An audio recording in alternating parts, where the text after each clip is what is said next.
What's up, guys? I want to thank you so much for all the support on this channel. We just hit 2.5k subs, so let's say if we can hit 3k subs, guys.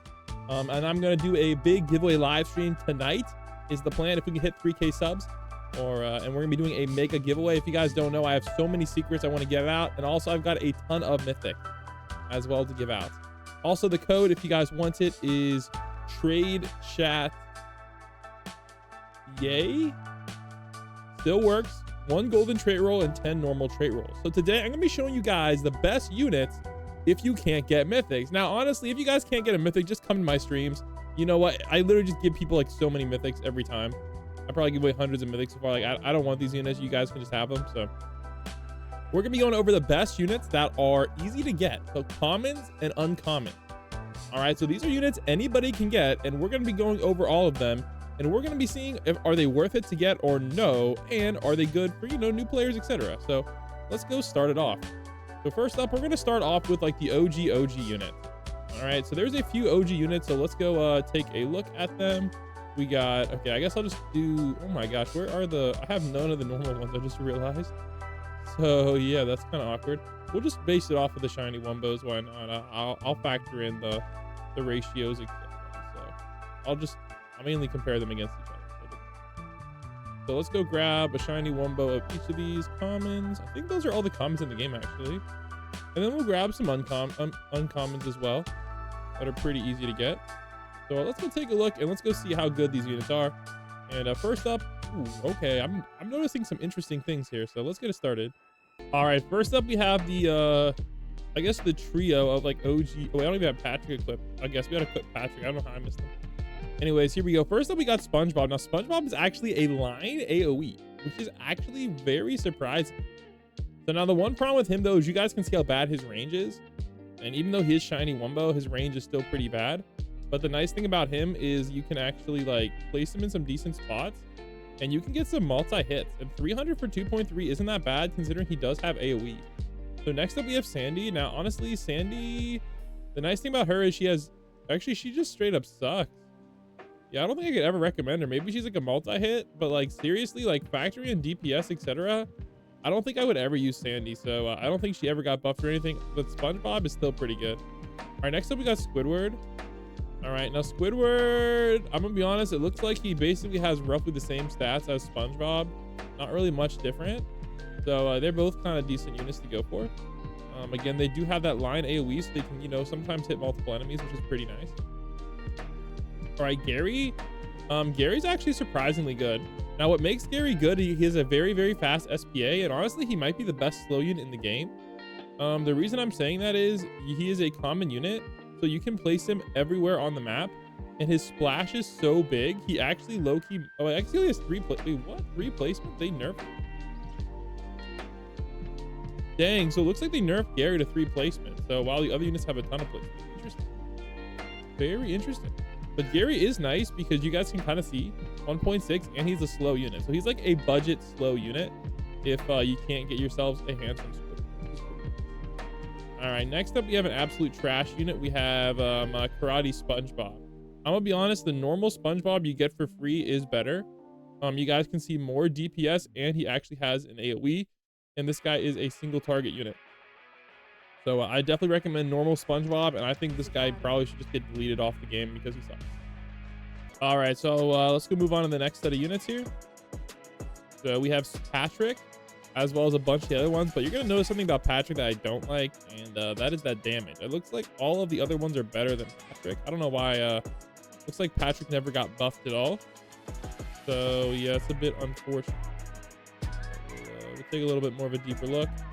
So here's Patrick. Now you can see he's basically a single target unit. You can actually hit 2 sometimes, but you guys remember the stats of the other units. So I'm gonna be honest, guys, Patrick is definitely the worst of the starters.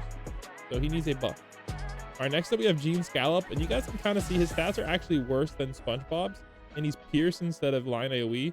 So I can't really ever recommend Gene Scallop. He's literally just a worse Spongebob. All right, next up we got Barnacle Boy. You guys can kind of compare him with Patrick. He's a slightly better version of Patrick that has like no range. So overall, not really that great of a unit. All right, Bubble Bass. Again, he's a splash AoE like Patrick, but he's actually just looks like pretty much just I guess less range, but Yeah, he's kind of like a better version of Patrick almost. I can't really recommend him though. Like his stats are just so bad. All right, Barnacle Boy Patrick is literally just Patrick, but like on steroids. So he's actually probably the best of all of these types of units. And you guys can see his stats actually get kind of decent for what it is. So Barnacle Boy Patrick is a you know, one of the better units. So I'm gonna screenshot that because I'm gonna be honest, like so far he's like one of the best units that I've seen so far. Him and SpongeBob.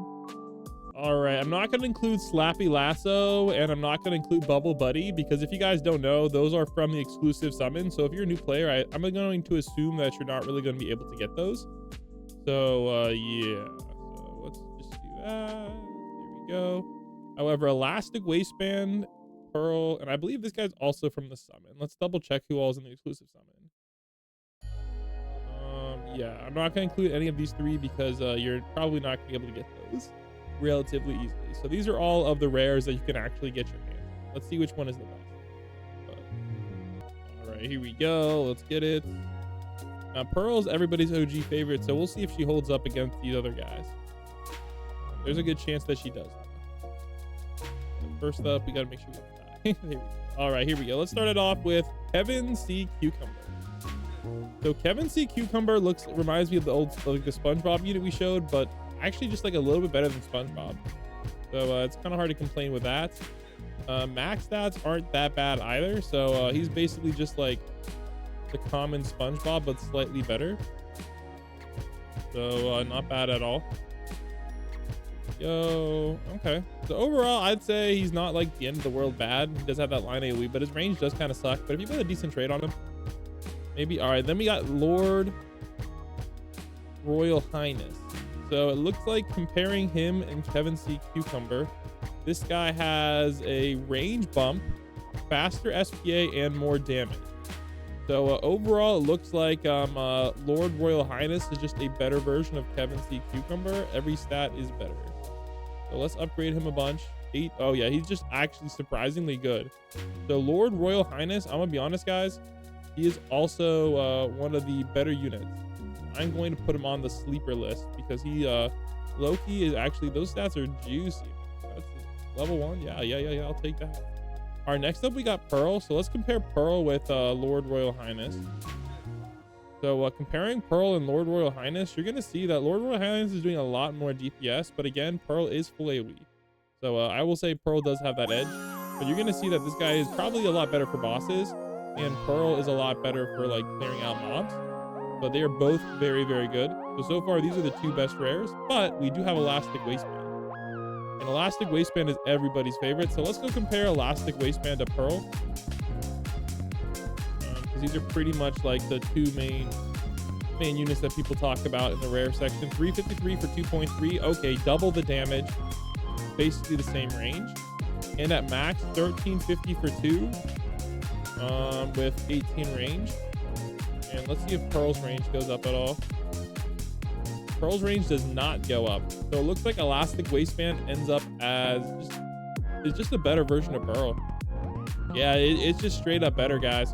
Dang near double the DPS and more range. So factoring everything in, yeah, Elastic Waistband is goated.